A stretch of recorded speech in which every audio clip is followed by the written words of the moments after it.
चूल्ही पर रख ले बानी दूध हो बिलाई का करी है। नैहर में रख ले बानी यार हो भातार का करी है। ढेर खिसियोई है तो पैसा न दी है।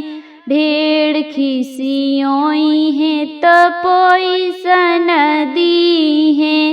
एटीएम दिले बाड़े यार हो भातार का करी है। चूल्ही पर रख ले बानी दूध हो बिलाई का करी है। ढेर खिसियोई है तो खानाओ न दी है।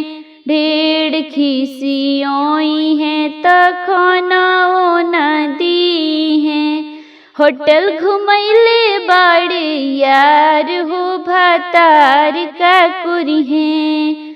चूल्ही पर रख ले बानी दूध हो बिलाई का करी है। नैहर में रख ले बानी यार हो भातार का करी है।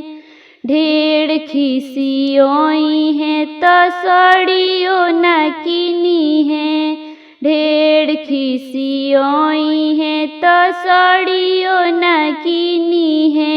बनारसी किन ले बाड़े यार हो भातार का करी है।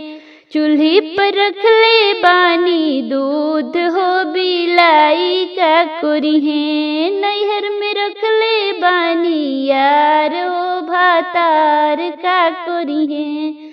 ढेर खिसियोई है तो मोबाइलाओ न दी है। ढेर खिसियोई है मोबाइलाओ न दी है। स्मार्टफोन दिले बाड़े यार हो भातार का करी है। ढेर खिसियोई है तो टीवीओ न किनी है। ढेर खिसियोई है तो टीवीओ न किनी है।